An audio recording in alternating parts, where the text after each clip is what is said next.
Jamaah rahimakumullah, kita selalu diingatkan akan firman Allah dalam surah Ar-Ra'd ayat 11. A'udzubillahi minasyaitonirrajim. Innallaha la yughayyiru ma biqaumin hatta yughayyiru ma bi anfusihim. Sesungguhnya Allah tidak akan pernah mengubah keadaan satu kaum sebelum mereka mengubah keadaan diri mereka sendiri. Ayat di atas merupakan sebuah petunjuk yang sangat jelas dari Allah Subhanahu wa taala bahwa suatu perubahan haruslah dimulai dari diri sendiri. Tentunya perubahan yang dimaksud adalah perubahan menuju arah kebaikan, bukan sebaiknya atau sebaliknya yang merupakan perubahan ke arah keburukan demi keburukan. Jelas Allah Subhanahu wa taala berfirman dalam surah Al-Balad ayat 8 hingga 10. Alam naj'al lahu ainain, bukankah kami telah ciptakan kepadamu dua buah mata, walisana wa syafatain, ada lidah kemudian dua buah bibir, wa hadainahun najdain, lalu kami beri petunjuk kepadamu dua jalan, jalan kebajikan dan di sebelah ada jalan kejahatan. Berubah untuk menjadi baik memang tidak mudah. Ayat di atas menunjukkan dengan ayat berikutnya, di mana firman Allah pada ayat 11 hingga 17, falaqa tahamal aqabah wa ma adraka mal aqabah fakku raqabah au it'amun fi yaumin dhi masghabah yatiman dha matrabah au miskinan dha maqrabah thumma kana minal ladzina amanu wa tawasaw bil haqqi wa tawasaw bil marhamah. Dan tahukah kamu apakah jalan yang mendaki atau yang sukar itu? Yaitu melebaskan perbudakan atau hamba sahaya, atau memberikan makan pada hari terjadinya kelaparan kepada anak yatim yang ada hubungan kerabat, atau fakir miskin yang sangat fakir. Kemudian dia termasuk orang-orang yang beriman dan saling berpesan untuk bersabar dan saling berpesan untuk berkasih sayang. Perhatikanlah bagaimana dalam ayat di atas memilih jalan baik diumpamakan dengan menempuh jalan yang mendaki dan sukar dilalui. Karenanya Allah ingatkan kita dalam surah Al-Baqarah ayat 153. Allah berfirman, wasta'inu bis-sabri was-salah wa innaha lakabiratun illa 'alal khashi'in.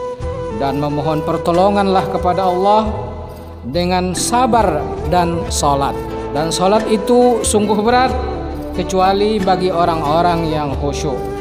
Ma'asyiral muslimin rahimakumullah, maka ada beberapa hal yang dapat menguatkan semangat dan langkah kita untuk berubah. Pertama, memohon petunjuk, memohon hidayah dan pertolongan hanya kepada Allah Subhanahu wa taala. Dalam setiap rakaat kita selalu membaca surah Al-Fatihah, di mana kita menyampaikan doa agar kita mendapatkan hidayah. Ihdinas siratal mustaqim. Hidayah adalah sesuatu yang sangat mahal harganya. Batas yang memisahkan antara hak yang batil, memisahkan orang yang masuk surga dengan neraka, itu ada pada kalimat syahadat. Kalimat syahadat secara verbal tidaklah panjang, namun betapa beratnya untuk dilafalkan bagi orang-orang yang tidak mendapat hidayah. Bahkan Rasulullah sendiri tidak pernah memberi hidayah kepada pamannya. Jelas dalam surah Al-Qasas ayat 56 disebutkan, innaka lan tahdi man ahbabta walakinallaha yahdi man yasha. Sungguh engkau Muhammad tidak akan dapat memberi petunjuk kepada orang engkau kasihi, tetapi Allah memberi petunjuk kepada orang-orang yang Dia kehendaki, dan Dia Allah lebih mengetahui orang-orang yang mau menerima petunjuk. Dalam sebuah riwayat dan tafsir Ibnu Katsir diriwayatkan bahwa ayat tersebut turun ketika ajal mendekati Abu Thalib, paman Rasulullah. Saat itu Rasulullah mengajak pamannya untuk menyebut kalimat tauhid. Namun hingga akhir hayatnya bibir pamannya tidak jua menyebut kalimat tauhid tersebut. Jamaah rahimakumullah, hal yang dapat menguatkan semangat dan langkah kita untuk berubah. Yang kedua adalah dengan bersungguh-sungguh. Di dalam bahasa Arab disebut dengan mujahadah. Karenanya dalam surah Al-Ankabut ayat 69 Allah berfirman, "Walladzina jahadu fina lanahdiyannahum subulana wa innallaha lama'al muhsinin." Artinya, orang-orang yang bersungguh-sungguh untuk mencari keridhaan kami, benar-benar akan kami tunjukkan kepada mereka jalan-jalan kami.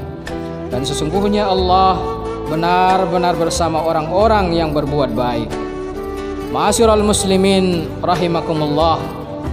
Yang ketiga, yaitu mengikuti langkah orang-orang yang ikhlas. Agar perubahan yang kita lakukan tidak salah jalan, tidak tersesat, maka kita perlu memiliki seseorang yang dapat membimbing kita, menemani kita, bahkan menegur dalam perjalanan kita untuk berubah. Siapakah orang yang layak kita ikuti? Tidak lain adalah orang-orang yang ikhlas. Jelas dalam surah Yasin ayat 21, "Ittabi'u man la yas'alukum ajran wa hum muhtadun."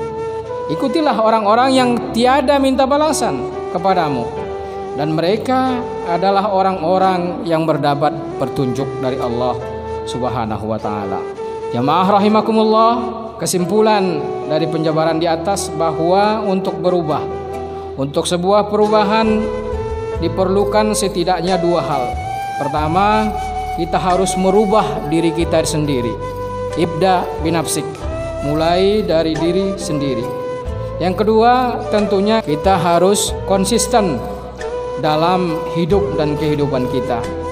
Dan untuk menguatkan langkah perubahan kita, maka diperlukan memohon petunjuk selalu dan hidayah dari Allah, meminta pertolongan Allah Subhanahu wa taala. Lalu itu dibarengi dengan kesungguhan hati, ada niat yang sungguh-sungguh, lantas mengikuti langkah orang-orang yang ikhlas di dalam hidup dan kehidupan.